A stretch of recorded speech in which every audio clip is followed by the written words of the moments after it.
Welcome to the last day of the Literacy Symposium and this session, Word Generation, Effective Implementation to Support Academic Vocabulary and Student Discourse. My name is Stacy Cherney, and I am joined by my colleague, Jeannie Hertzler. We are excited to facilitate this session for everyone. Before we get started, we have a few housekeeping items to review. You can access the presenter handouts for this session, the presenter bio, and the conference schedule on the Patent website. And the link will be provided in the chat. Jeannie will put that in the chat for you. As a reminder, this session will be recorded and is 75 minutes in length, which includes a 15-minute question and answer period. To access closed captioning, click on the icon CC Live Transcript on the Zoom control panel. If you experience technology difficulties, please go to the Technical Support Guides area above the schedule on the Symposium page. Please keep your video feature off and stay muted to eliminate any potential distractions during the presentation. We would love for you to tweet out or share out on social media all you are learning from the Literacy Symposium. The hashtag for the symposium is hashtag PatentLit2022, and Jeannie will place that in the chat as well. And now I'm so excited to introduce Michelle Trostle. Hello, thank you so much, Stacy and Jeannie. I am so excited to be here and be able to talk to you about Word Gen and specifically our middle school students. Middle school has been just a sweet spot in my heart. I was so scared the first time I walked into a class of 8th graders, and after going home in tears every day for about a month, I finally realized all I need to do to win them over is prove to them that I'm a little crazier than they are. And then we eventually had so much fun together. And so I'm excited to share with you about the Word Gen journey and how you can use this amazing resource with your students as well. So let's get started. So I want to give a shout out to Brandy Spielman, who works at the Waynesboro Area School District, for some support that she has given in this presentation and how word generation worked for her in her school district. So I have 3 main goals for us today. The first is to identify the characteristics of effective vocabulary instruction. And then I want to walk you through developing an action plan to actually implement word generation. And then when you leave today, I want you to have confidence that you can implement word generation in a face-to-face model, a remote model, hybrid instructional settings. I know many of us are out of our COVID settings, but we have many online schools as well. And no matter the setting that you are in, I want you to feel confident in being able to use these wonderful materials with your students. And then secondarily, I want you to be confident in your ability to communicate the value of Word Gen to your school staff. This is definitely a program that requires the investment of everybody in your building. And I want you to have some tools to go away with today to be able to do that. So to meet those goals, we have a 3-pronged agenda for the day, or for our time together, I should say. And we're going to start with that importance of academic language. So many of you have probably heard about the Matthew effect. So when a reader is considered a poor reader, when they struggle to read, they read less. And so they come in contact with fewer words. And then you have your good readers who love to read, they're reading all the time, and they come in contact with many, many higher level words. And this gap just gets bigger and bigger until it becomes really difficult to close that gap.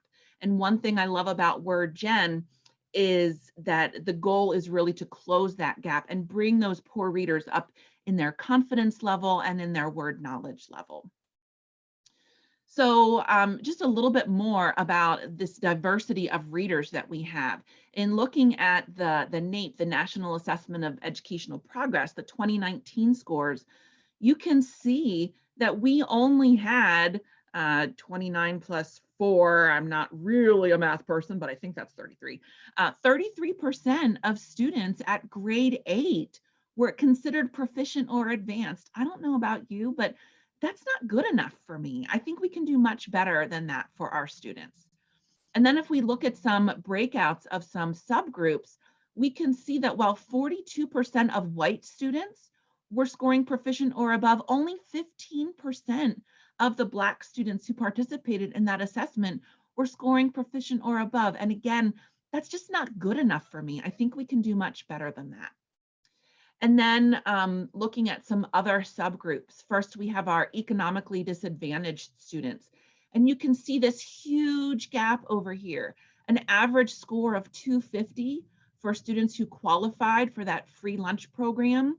And up here, almost 280, 275 for students that did not qualify. So you can see over here the longitudinal data for students who did not qualify as economically disadvantaged and students who did qualify. I don't know about you, but I'm pretty sure that it shouldn't depend how much money your parents have on whether or not you get to be a proficient reader. And then we look at English learners. We saw those economically disadvantaged students were scoring an average of 250. English learners were only scoring an average of 221 in grade 8. And that just breaks my heart. We have to do better than this. And then when we look at a survey that was done with the students to see, do you feel confident in being able to explain what you've read? Only 36% of students in both grade 4 and grade 8 felt confident that they could explain what they read to somebody else. And again, you know, we need to do better. So what I'd like for you to do right now, if you're in a setting where you can open up another tab or another window in your computer, go to this website, futurereadypa.org. So we've looked at the national statistics and how our students who were in some of those subgroups do. What I want you to do is, if you can, get to a tab, go to this futurereadypa.org, and let's search for actually your individual school or your district. So go to that futurereadypa.org. You could see here, you can search by name. So search by the name of your school. And then I'm interested in what percentage of your student population is economically disadvantaged. And then what percentage of your student population is English learners. So I'm going to open up a window here and show you. Here we go, futurereadypa.org, futurereadypa.org. And I am currently working for the Mechanicsburg Area School District. Oh, I'm an educator. I currently work for Mechanicsburg Area School District. So I'm going to search here for Mechanicsburg Area School District. Oh, that's senior high school.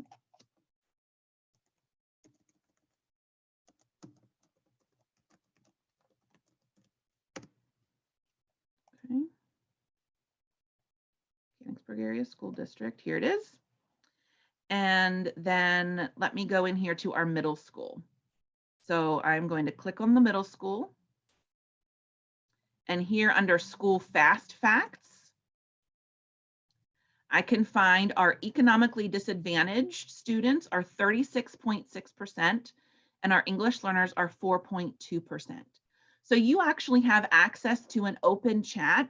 If you could find some numbers for your school district, and then if you would type in, so I'm going to type ED 36.6%. So that's my economically disadvantaged. And then EL, my English learners, 4.2%. So let's just get an idea in the chat of the types of school populations that we have represented here today. So excellent. Wow, there's an economically disadvantaged 51%, 58%. So can you, you're dealing with populations where 58% of your students are likely to score in that below basic range. 57.6. They're English language learners, 16%. So we have lots of people here, lots of teachers here who are advocating for schools with a high percentage of students that fall into those high-risk populations. So thank you everyone who went in there and looked for that information.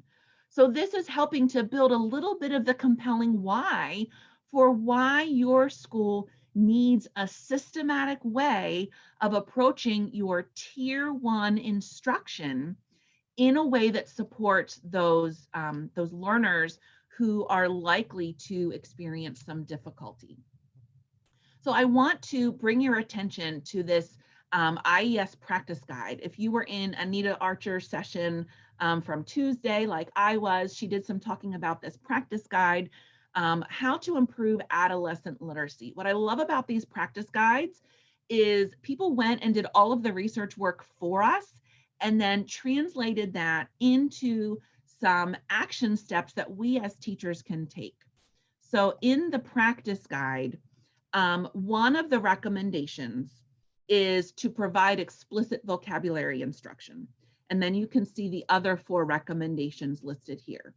But today we're going to be really focusing on that providing explicit vocabulary instruction. We can't depend on our content teachers or our ELA teachers incidentally teaching the vocabulary of just their content area. We need to have an explicit approach across our whole system. Oh, I think I did too many there.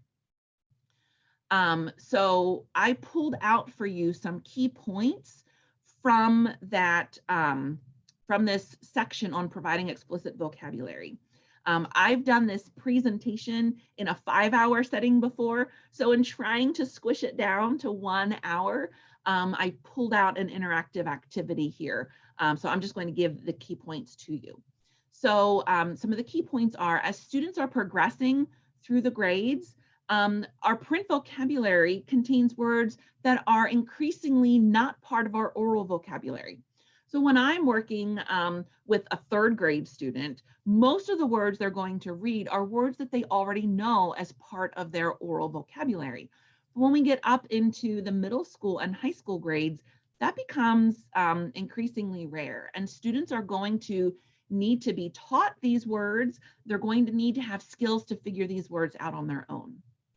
And then the probability that students will actually learn those new words as they're reading is low, only about 15%.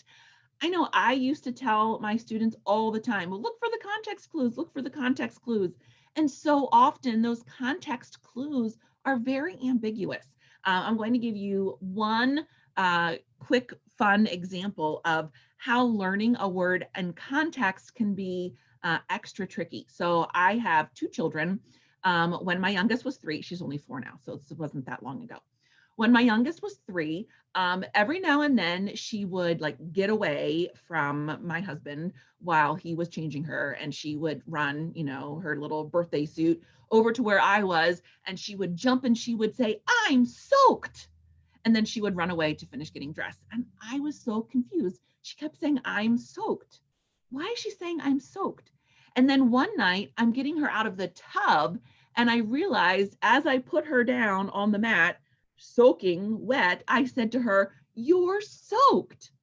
And from that context, she thought soaked meant naked, but it didn't. It meant dripping wet. So I had to explain to her that even though in her context she figured out what that word could mean, she got the meaning a little bit wrong. And so now she knows that soaked means totally wet, and naked means wearing your birthday suit. So we don't want any of those kinds of confusions happening with our middle school students. So we need to specifically teach them how to figure out these words. And I have a little picture on here.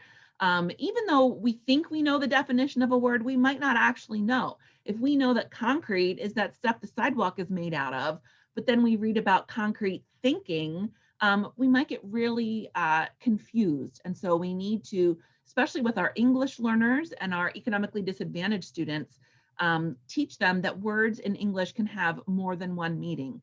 In fact, his problems continued to dog him. We would think dog is a really easy word to understand, but if a student only knows a dog as a pet, this could be a very confusing sentence for them. So some more key points from that IES practice guide. Words are best learned through repeated exposure in multiple contexts. So if I, as a reading teacher, only talk about analyze in my reading class, students aren't going to learn it as well as if the science teacher and the social studies teacher are also using that word analyze.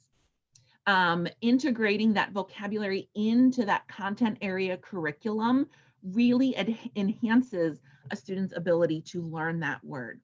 And then it's also so important that we include discussions of our word learning. If a student hasn't felt the word in their mouth, they're much less likely to use the word. We know that for students to have confidence in using words, they need to know the meaning, the spelling, the sound. They need to have that feel in their mouth. So giving students opportunities to try out conversing with these new words is really essential to their success. So summed up in this key points section from the IES practice guide, explicit vocabulary instruction includes not only direct instruction in word meanings, but instruction in strategies to help students with independent word learning. And I'm talking about strategies beyond just look for the context clues, because we've learned that that isn't exactly as helpful as we had once thought. Now, I do want to give you one caution about using WordGen. I've worked with people before that thought using WordGen and teaching these academic vocabulary is going to fix all of their problems. And the skies are going to open and the angels are going to sing and our PSSA scores are going to be, 80% of our students are proficient. Well, I just want to bring your attention here to the reading rope. So we know that reading is a combination of many, many skills, and vocabulary is just one of the subsets of skills under the language comprehension section. So if you are looking for students to increase in their overall broad reading, we need to also address word recognition and all of the various aspects of language comprehension. We can't rely only on vocabulary. So if you start WordGen and you don't see an amazing change in student performance or student confidence right away, don't give up hope. It doesn't mean WordGen isn't helping. It just means maybe you need to add other things to your toolbox to help in addition to WordGen.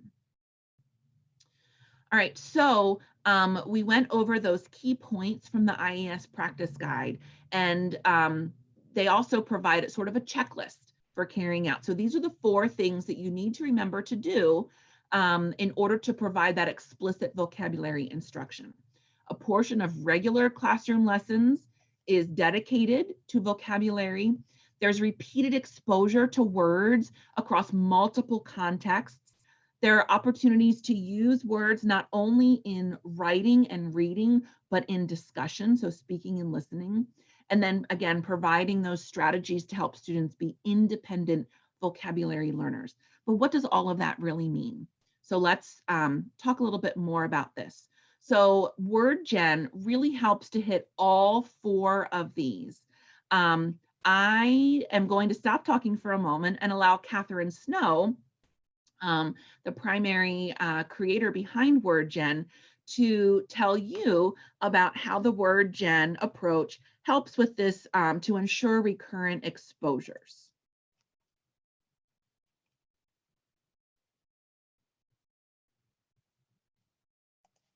Ensuring recurrent exposures means that students need lots of opportunities to hear the words if they're going to learn them. Research very clearly shows us that if you hear a new word in a semantic context which enables you to figure out something about the meaning of the word, you have maybe 1 chance in 12 of actually learning the word and remembering it from that exposure.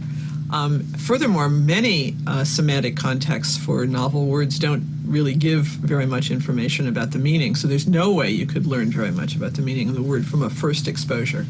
But after 1 exposure, you note a word that you puzzled about, and you hear it again in a slightly different semantic context, you learn a little bit more about it.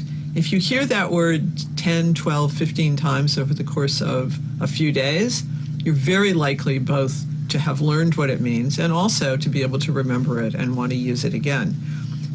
Then, of course, those recurrent exposures can decrease in frequency, but it's still the case that encountering those words again and again over the course of the next several months will reinforce the learning and help students consolidate their understanding of the words. So one of the reasons in word generation why we pick words from the academic word list is that those are words that are all over the text the students are reading.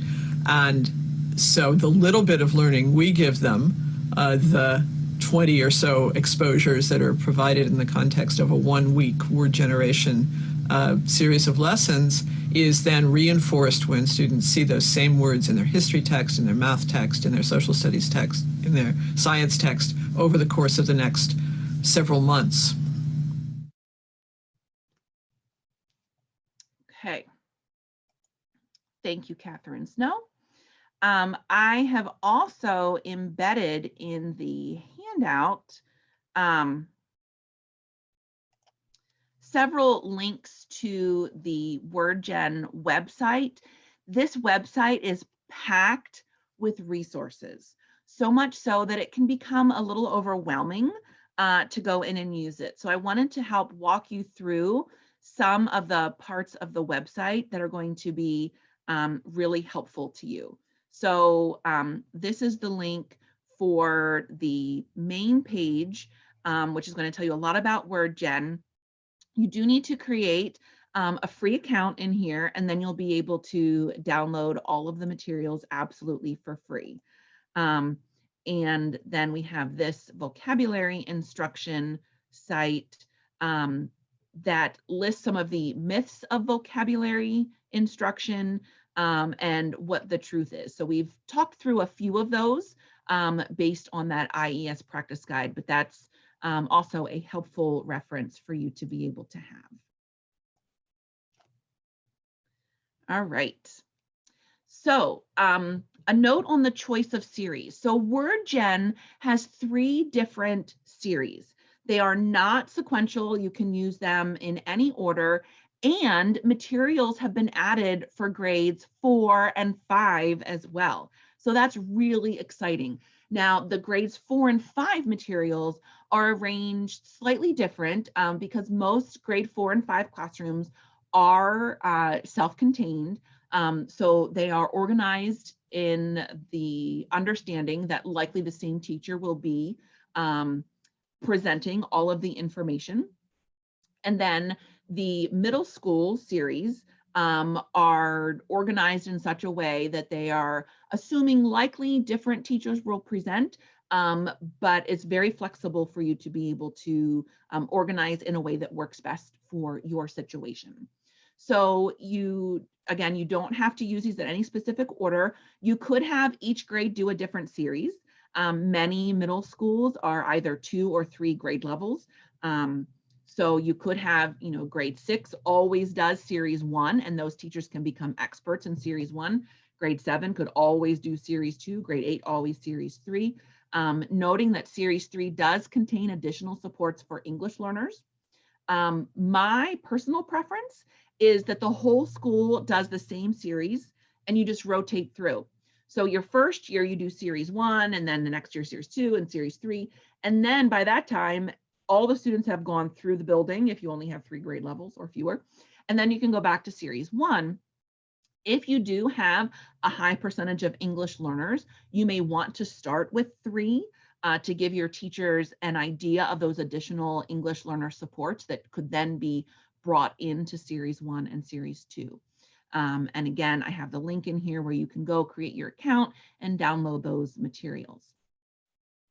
So we're going to walk through what the WordGen schedule would look like. So there are 5 basic lessons in each unit or each lesson. So ELA is a reading component and a vocabulary component. Then there's a math, a science, social studies, and then we circle back to ELA for a writing component. I have pulled out the lesson on censorship that we're going to use sort of as an example to help us walk through today as we look at these. So the first, reading and vocabulary, could be split into 2 days. So there's a passage for students to read where they first learn about the 5 key vocabulary words for the week. You can do lots of activities with this. In the middle school in which I work now, we actually have for 6th and 7th graders have a reading teacher and an ELA teacher. So you could split this between those 2 teachers if you are, able to have that.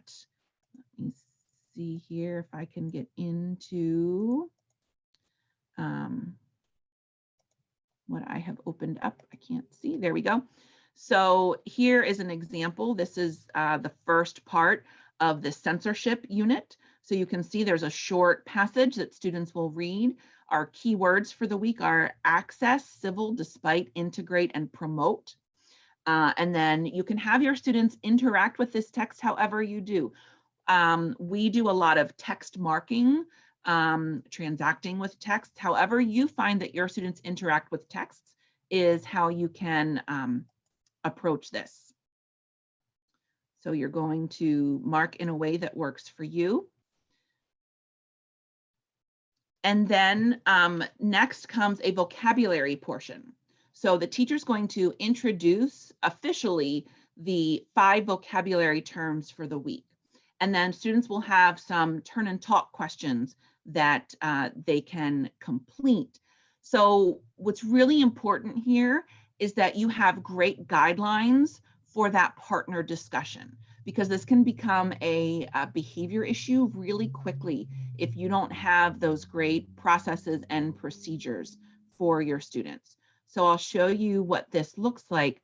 So we have access, then they give access in a sample, and then some turn and talk. So how would your life be different if you did not have access to a computer? So be thinking about remembering that it's so important for students to be able to feel that word in their mouth and use that word. So do not skimp on this section. It can be really easy to say, oh, I don't have enough time for that part. But taking that out is really going to not give you the results that you are looking for. Okay.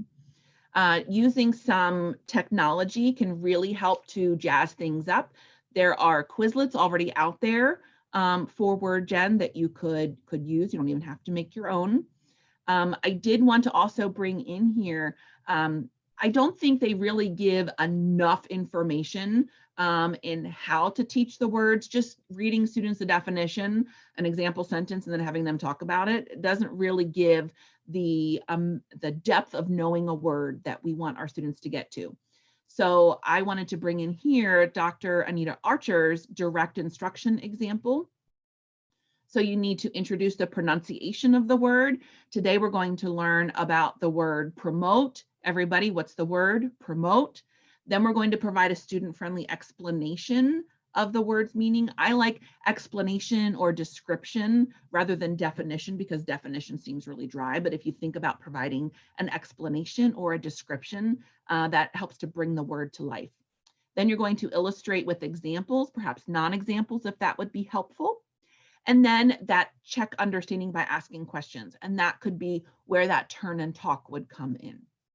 So I have embedded in here, we're not going to take time to watch this today, but you could do this later. Here's a video of Dr. Archer teaching some vocabulary words. And I like asking teachers to tally every time the students say the vocabulary word. It just will blow your mind how many times those students say that vocabulary word. But we have that curse of knowledge. We already know these words. And so we think 1 or 2 times is enough, but that's not enough for our students. So I highly encourage you to watch Dr. Archer's example and see how many times we really do need to get students to be saying these words so they can feel confident.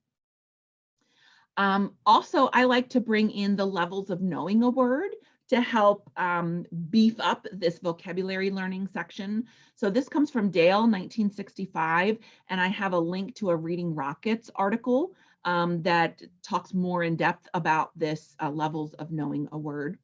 I don't think that Dale's vocabulary is real student friendly. I mean, it wasn't meant to be student friendly.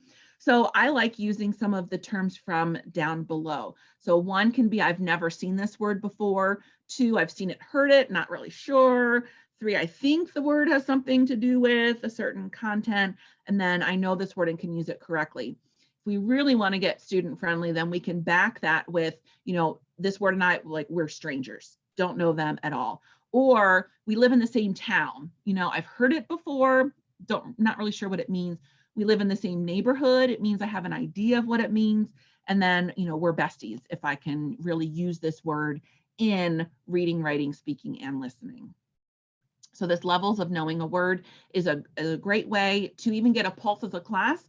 You could introduce a new word and say, okay, show me, you know, how many fingers, how well you know the word. And if the majority of students give you a 4, you don't need to take as much time, but if you get students showing you a 1, 2, or even a 3, then you know you need to spend a little bit more time on that word.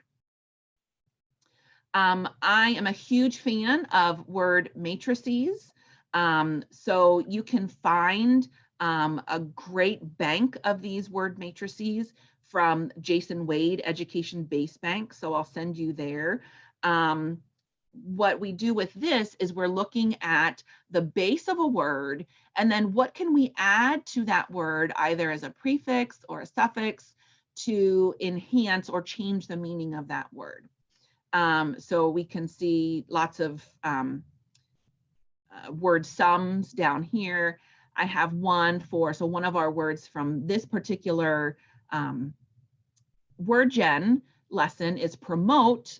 So here I have some of these different word sums using the base of mot or mote, so that we can help students not only learn one word, because one word will only get you so far, but if we can use the base of the words that we're teaching to really enhance a student's vocabulary, that can give them so much more power.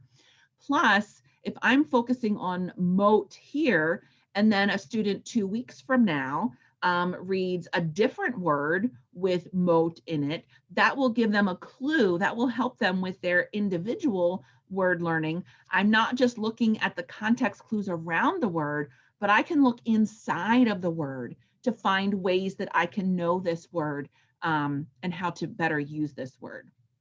All right, so that was the first 1 or 2 days for word gen with that ELA and the introduction to the words. Then we move on to math. So there are generally 2 math problems that you could select that use the words vocabulary words. And you could, you know, assign one problem to everyone, or you could strategically assign depending on your students or what's happening in your math curriculum. But as a huge note, this is not the math curriculum. We are asking our math teachers to use 15 minutes of their instructional time, either once per week or once per cycle, depending on your building structure, to use math as a way to enhance students' understanding of these words.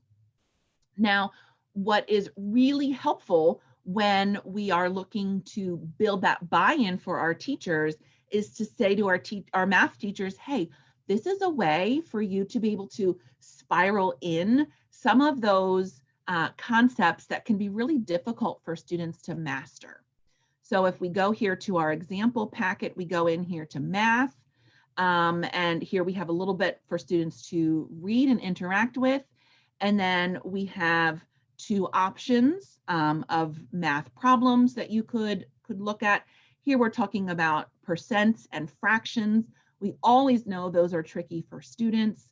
And then there's a discussion question that could be utilized depending on the amount of time or what the math teacher has happening in their class.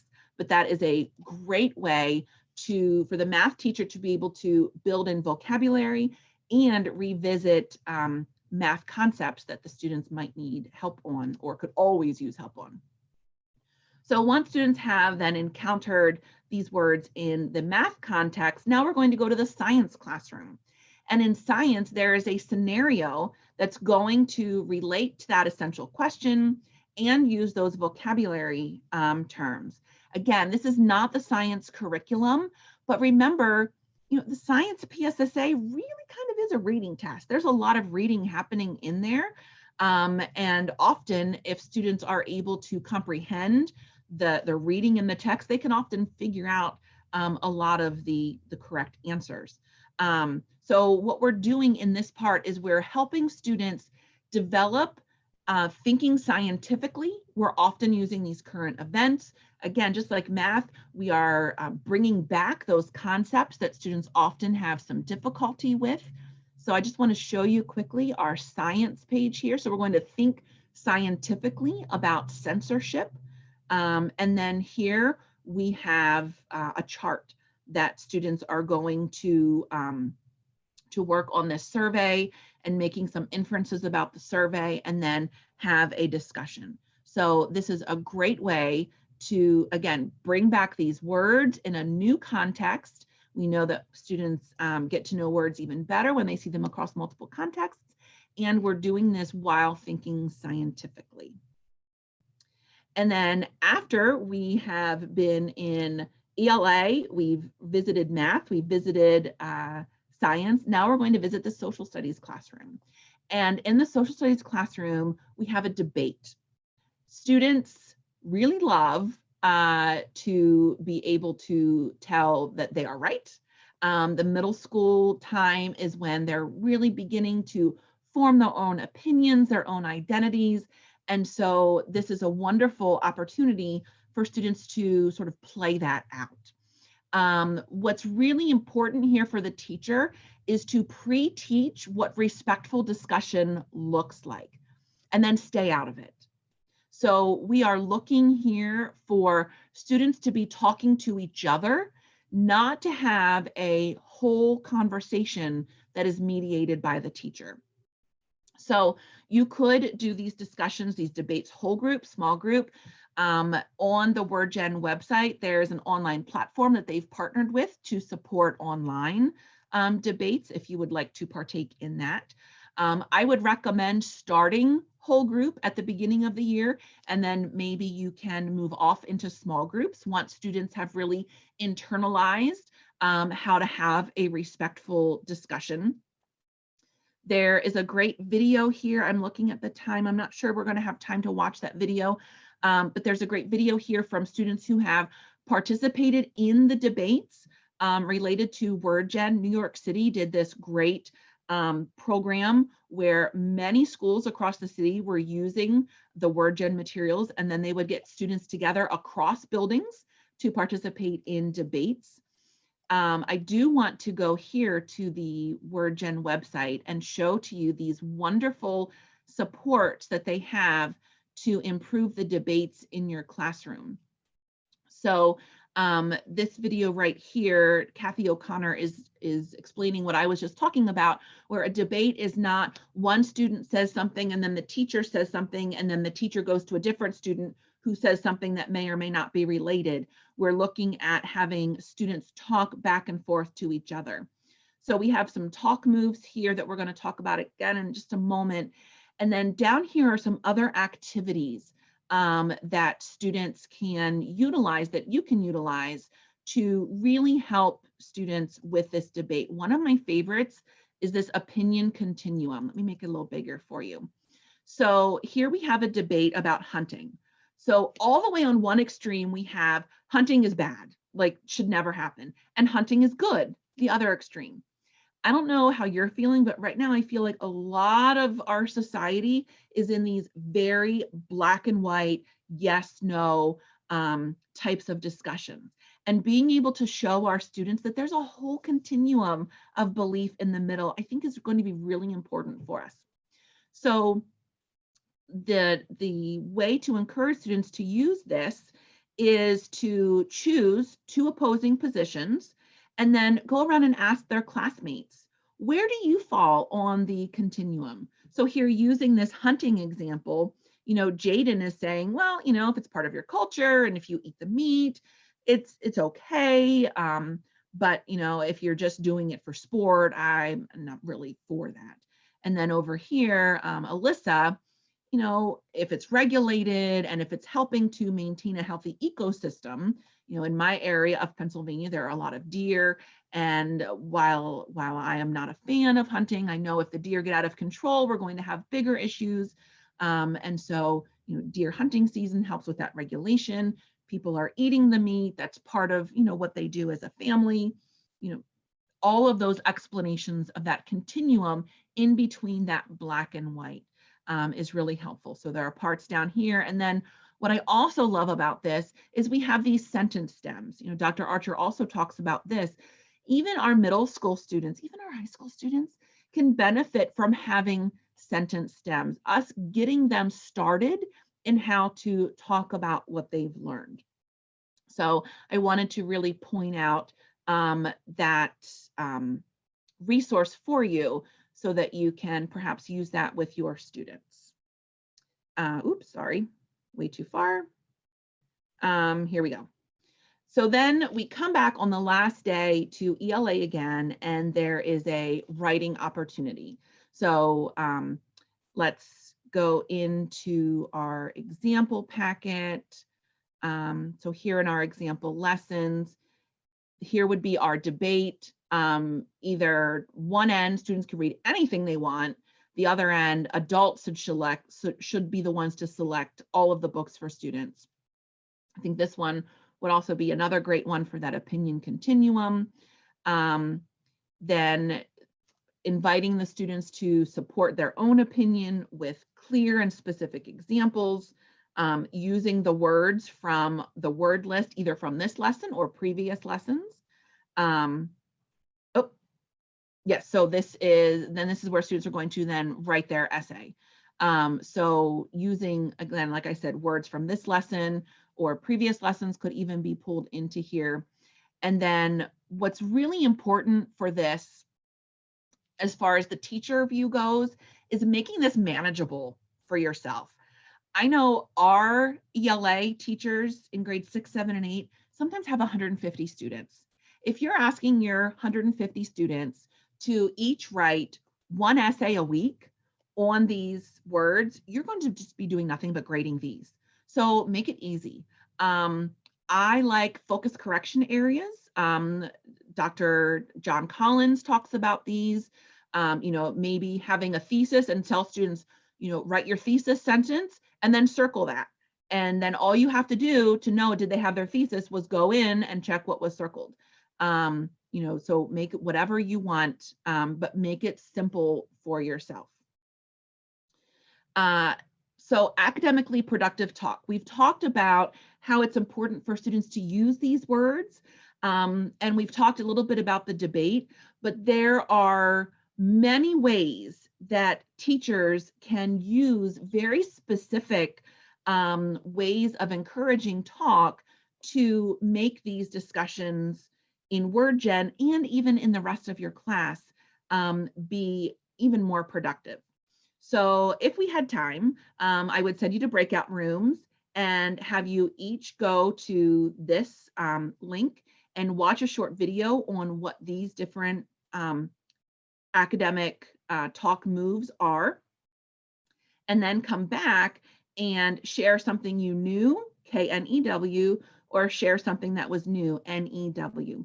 We don't have time to do that today, but when you use WordGen with your building, I would highly suggest that you take time to look at these videos and have teachers talk about how these discussion moves can help support your students in deeply knowing these words and being able to have conversations with each other that aren't just one sentence conversations.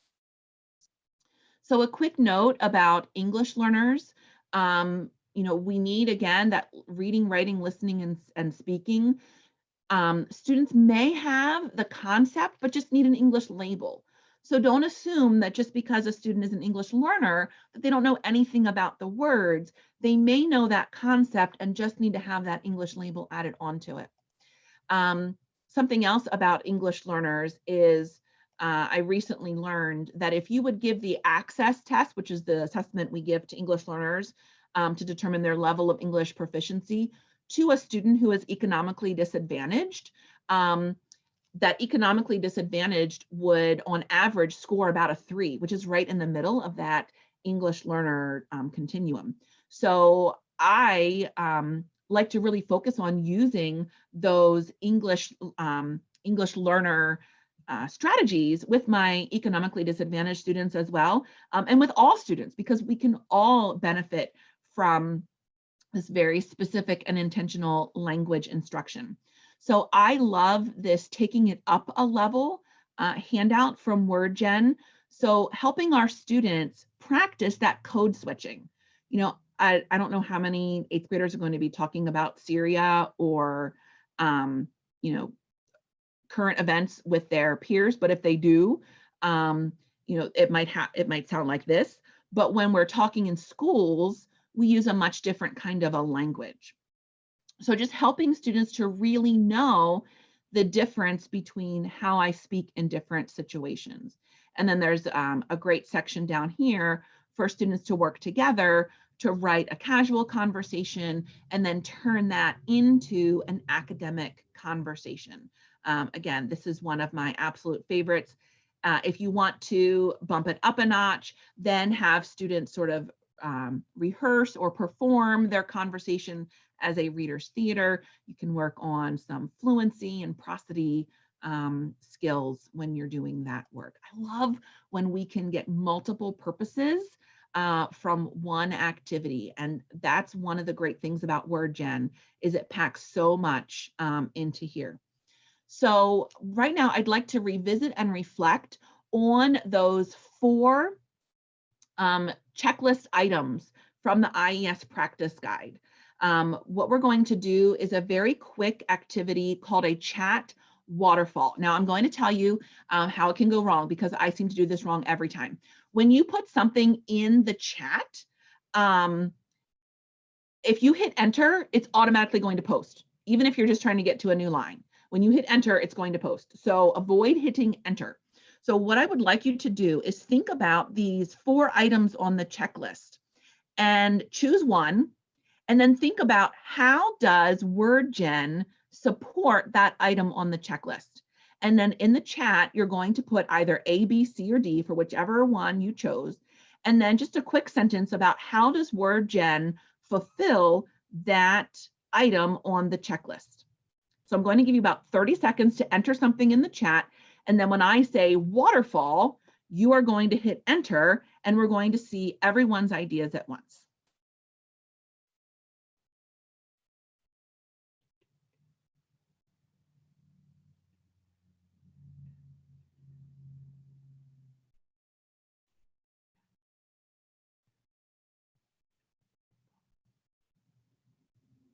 Okay, and waterfall.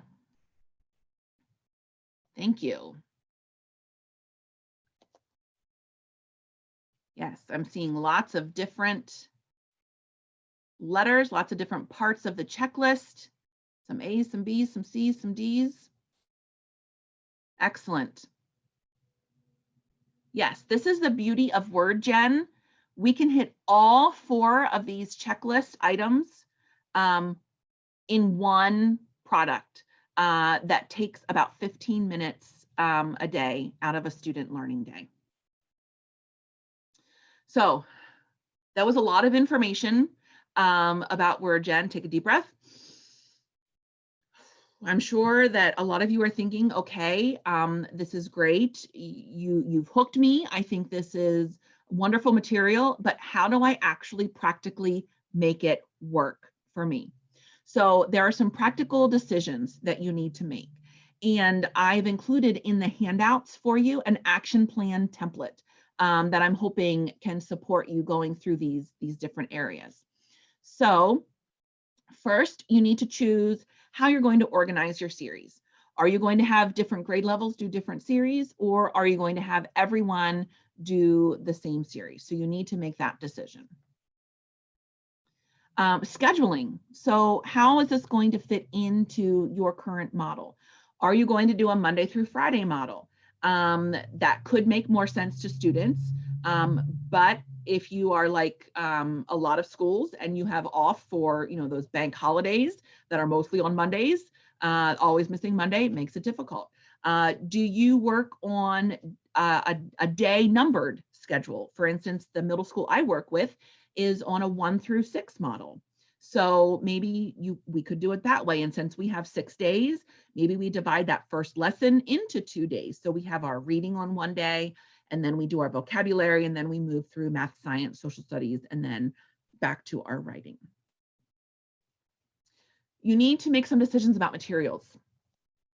I will warn you, materials for this can feel really overwhelming. So make the decision and then stick to your decision for the entirety of your unit. And then if you decide the next year you want to do something different, go for it. You could print whole books for the students to carry. Give them a binder. This binder stays with you. That way you have all of your materials together. When you're working on your debate and social studies, you'll have all of your other materials with you so you can reference them to build your case for your debate. The disadvantage is if a student loses their binder, then everything is gone. You could print a book by subject area. So the math teacher has a binder or a folder for each student that has all of their math activities in it. That way it's always there for math, but then you can't reference it when you get to writing your final essay or during your debate.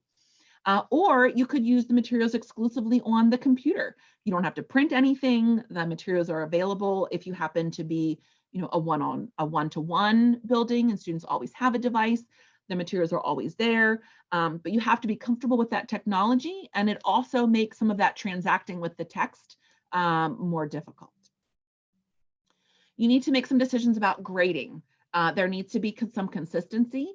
Having a grade does help for teacher and student buy-in, but be careful. You don't want the word gen grades and activities to be the primary input for a student grade. So just make sure that you're not inflating grades by having word gen be part of what you're doing. This really needs to be a building level conversation to decide how everyone is going to grade in a very similar fashion. Plan to finish strong. Word gen is one of those instructional approaches that is really exciting. And so it's easy for you to plow ahead at the beginning and then sort of lose some momentum. So how do you keep that momentum? Buy-in, get buy-in from everyone. Have some in-service for all of your staff. Explain the importance of the vocabulary, show some of that data, show your own building data of your subgroups who might be struggling. For math and science, really explain that importance of bringing that content back. Explain that current events angle with social studies teachers and teaching that art of debate. Here is an activity that you could do with your faculty. Print out pages 3 through 5 of the document Adolescent Literacy Practice Guide, so that practice guide, and then divide into 5 groups, assign teachers to the different groups, have them read their section, and then explain their section to the rest of them. It's only a couple of pages, but it can look a little overwhelming at once, so having different people read different sections will really help to make that more manageable. And then I like this as a summarizing activity, sharing one aha or one wondering from what you've learned to build that compelling why.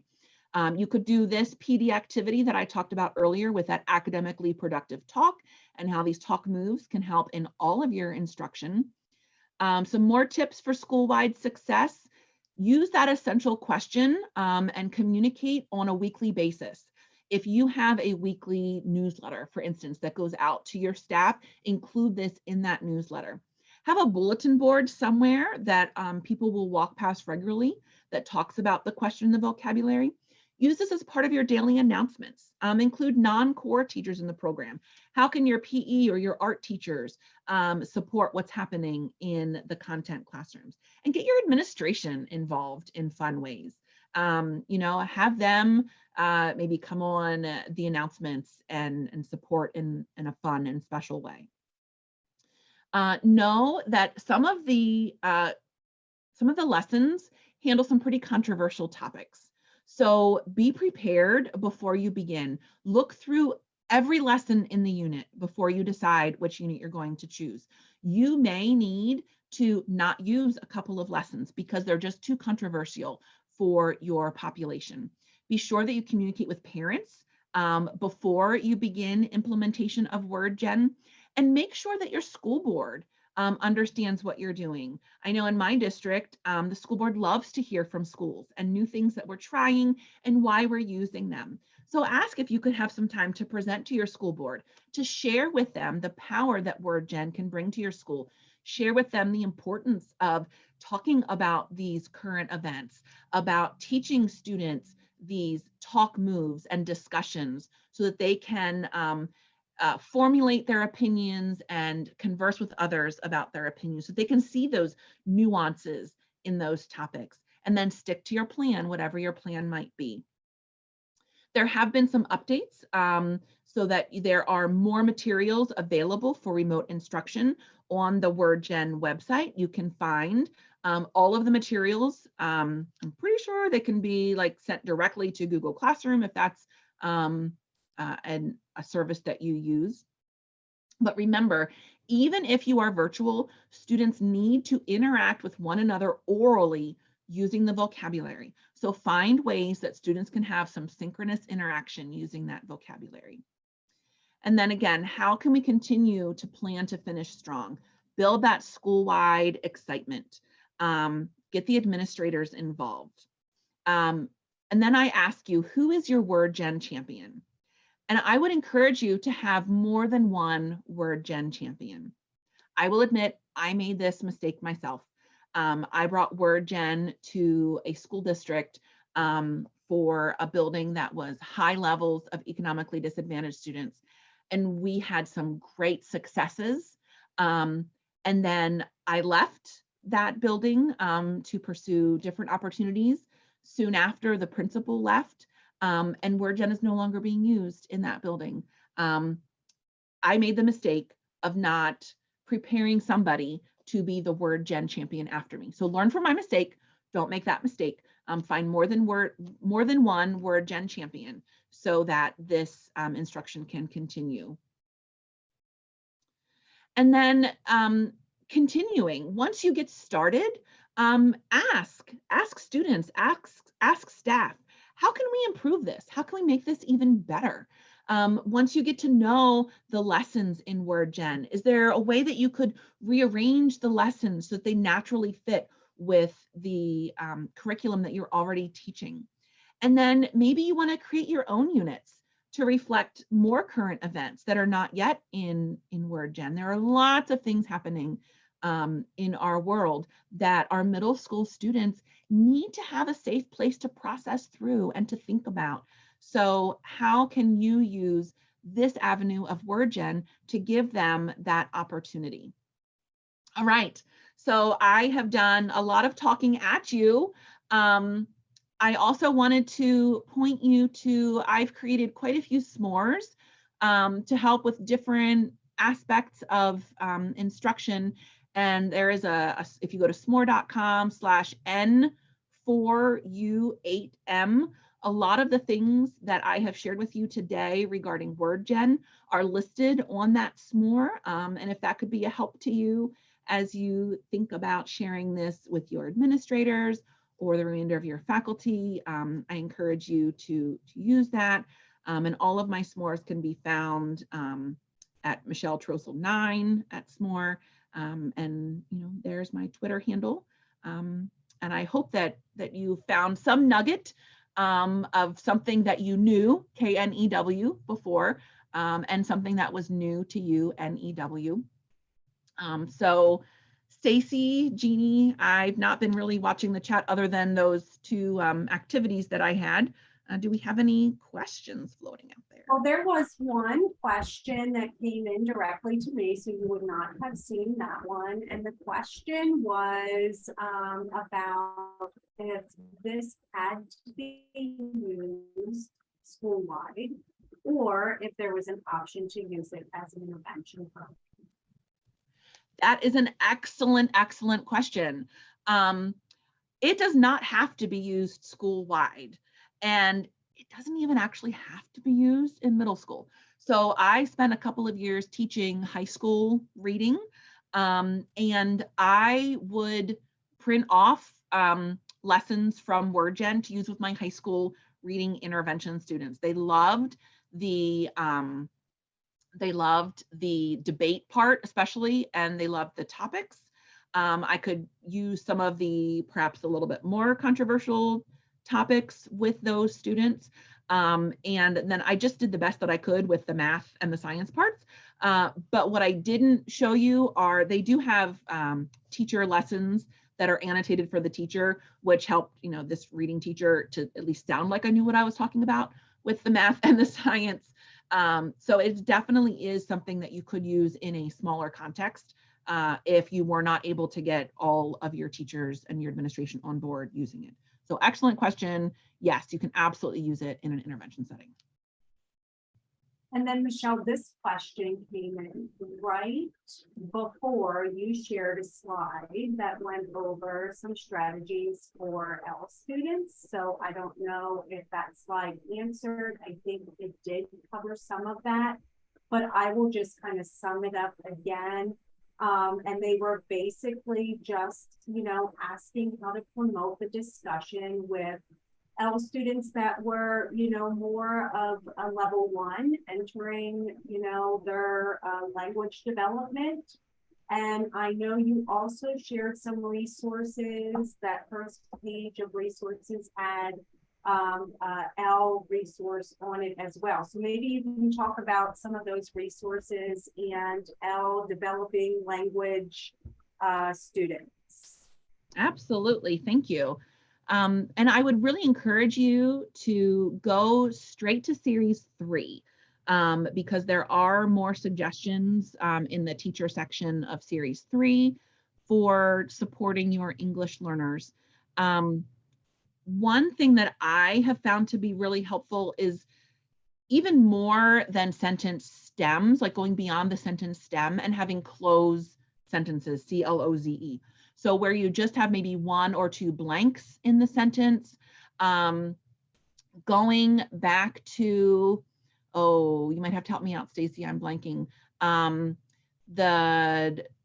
There's a document that we have based on the access levels and, oh, the can-do descriptors. Whew, I got it. The can-do descriptors, going to those, and even, you know, so the censorship one that we were looking at, even finding, you know, pictures that have to do with censorship, taking more time to build some background knowledge. So looking for additional videos that might support students in that. Those would be some more ways to help those students. I hope that was helpful.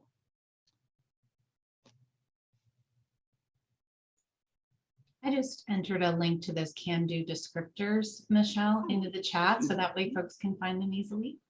Thank you, Jeannie. I'm 1 class away from finishing my ESL certificate.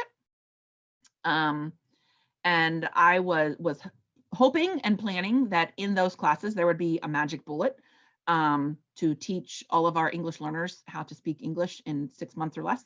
Haven't found that magic bullet yet. So if anybody knows where it is, I would really appreciate that.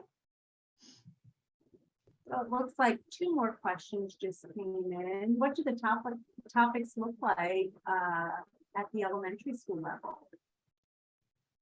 Oh, that's a great question. So they're not as controversial. And instead of having a 5-day lesson set, it's actually a 10-day lesson set. So what they're doing is they're giving students more time to really get immersed in the words, more opportunities to use the words, So those are sort of the major differences in that grade, the grade 4 and 5. Just a lot more time for students to be able to interact with the words. They also have some nice sets of word cards that you can print and post around in your classroom with pictures to illustrate what that word, what that word means and how it can be used in class. So those are the main differences. I see that. Go ahead, Stacy. The person who asked the question about the L students is just thanking you for that answer and validating, yes, get them speaking every day. So thank you very much for that. And then someone asking about, I think the idea of the intervention again, maybe responding to the idea of the this as an intervention. Just would it make more sense to choose something like star or starry, maybe they're saying, for struggling students? Yeah, excellent. So, and one more note on those English learners, it's so important, and I'm sure that you know this, but it is so important for students to have a safe place. If they feel safe in their approximations of English and in their attempts at speaking, they're going to be much more likely to want to speak. So just having that really safe place for the students. I'm so glad, Megan, that you brought up Starry. I am a huge fan of Starry. For anyone who's not familiar, Starry stands for Strategic Adolescent Reading Intervention. So let me talk and Starry is also put out by SERP, the same group that puts out WordGen. So WordGen is specific to academic vocabulary. So looking at those high leverage words that are unique in spoken language, but dense in the texts and in the academic language that students are expected to use in school. So that's why it is initially recommended as a tier 1. These are words that everyone is going to need and that everyone is likely to have had few previous interactions with these words, except for the children of teachers, because we sometimes torture them with our vocabulary. And Starry is created specifically to be an intervention for those students who are reading 2-ish or so grade levels behind. I'm not a fan of reading levels. I think that they're just too broad and convoluted to really help us make instructional choices. I'll get off that soapbox. But what Starry does is it attempts to take a more holistic approach in helping students with all of those skills that you saw in that reading rope illustration, reading the words on the page. So there are times in Starry when you will take a step back from reading and look at the sub-word level and how words are composed. And then there are opportunities for passage reading. There's a really structured approach to thinking about the texts. I just lost it. Reciprocal teaching. So Starry bases a lot of their approach on reciprocal teaching, which is one of those practices that has been proven to improve comprehension for students. So they predict, they question, they clarify, and they summarize.